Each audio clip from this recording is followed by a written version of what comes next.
आखिर ज़मान सल्लल्लाहु तआला अलैहि वसल्लम हज़रत अलीउल मुर्तज़ा रिज़वानुल्लाहि तआला अलैहि अजमईन की रान मुबारक यानी गोद में सो गए। असर का टाइम था और मेरे नबी अकरम नूर मुजस्सम सल्लल्लाहु तआला अलैहि वसल्लम आराम फरमाने के लिए हजरत अलीउल मुर्तज़ा रिज़वानुल्लाहि तआला अलैहि अजमईन की गोद अक़दस में सर रख देते गए। जब गोद अक़दस में सर रखते गए तो हुज़ूर अलैहिस्सलातु वस्सलाम की आंख लग गई। मेरे नबी की आंख लग गई। असर का टाइम था। जो ही मेरे नबी ने हजरत अलीउल मुर्तज़ा रिज़वानुल्लाहि तआला अलैहि अजमईन की गोद में सर रखा तो सर रखने के बाद मेरे नबी आराम फरमाने लगे, लेकिन हजरत अलीउल मुर्तज़ा रिज़वानुल्लाहि तआला अलैहि अजमईन ने असर की नमाज नहीं अदा फरमाई थी। अभी नहीं पढ़ी थी, लेकिन हुज़ूर अलैहिस्सलाम ने पढ़ ली, अदा फरमाई। तो मेरे नबी आकर हजरत अलीउल मुर्तज़ा रिज़वानुल्लाहि तआला अलैहि की गोद में यानी आराम फरमाने लगे। तो आँख लग गई। जो आँख लगी मेरे नबी सल्लल्लाहु तआला अलैहि वसल्लम की आँख लग गई। हजरत अलीउल मुर्तज़ा रिज़वानुल्लाहि तआला अलैहि अजमईन देखने लगे। मेरे नबी आराम फरमा रहे गए। अब जगाएं तो कैसे जगाएं?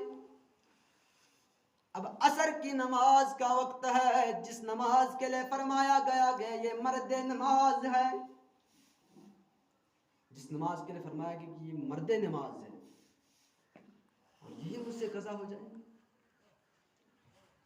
यानी हजरत अलीउल मुर्तज़ा रिज़वानुल्लाहि तआला अलैहि अजमईन रोने लगे।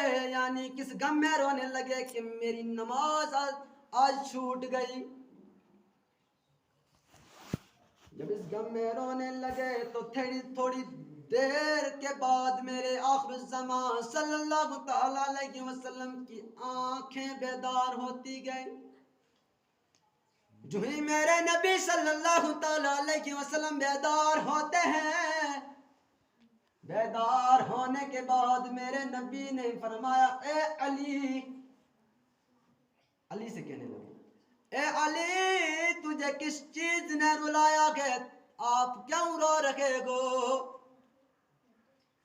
अली से जो ही अल्फाज बयान किए गए तो अली ने फरमाया, या रसूलुल्लाह सल्लल्लाहु तआला अलैहि वसल्लम,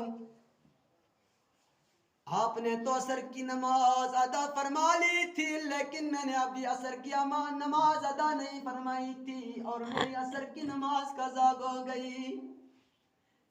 बस इसी गम में मैं रो लगा हूँ, इसी गम में मेरे आंसू बह रहे गए। या रसूलुल्लाह, तुम मेरे नबी आखिर ज़मान सल्लल्लाहु तआला अलैहि वसल्लम के कल्ब अक़दस में ये ख्याल आ गया, दिल मुबारक में ख्याल आ गया।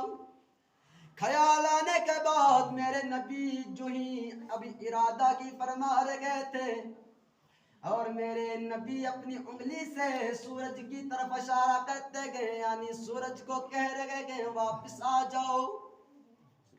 सूरज को कहने लगे वापस आ जाओ, तो जो की इशारा फरमाया तो सूरज डूबा हुआ सूरज वापस खुद ब खुद वापस आ गया।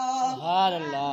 यानी फिर से असर का टाइम आ गया। जब असर का टाइम आया तो मेरे नबी ने फरमाया, ए अली जो नमाज आपकी कज़ा हो गई थी, अब वो नमाज अदा फरमा लीजिए। सुभान अल्लाह। अब गौर करें, हज़रत अली की मतलब एक नमाज कज़ा,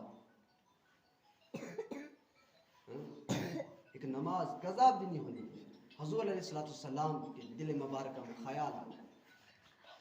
जो ख्याल आया ना, तो मेरे नबी ने अभी सोचा ही था दिल मुबारक में, तो डूबा हुआ सूरज जो था वो वापस आ गया।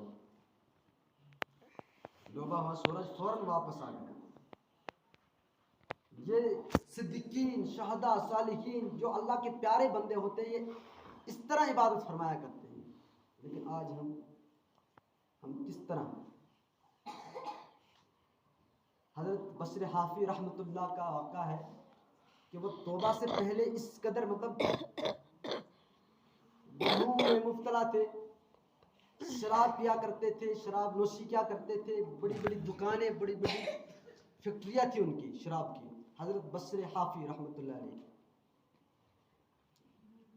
तो जब अल्लाह तबारक व ताला ने उनसे दीन का काम लेना चाहा ना, कहते हैं कि अल्लाह तबारक व ताला जिससे चाहे उससे दीन का काम ले सकता है, उससे दीन का काम ले सकता है।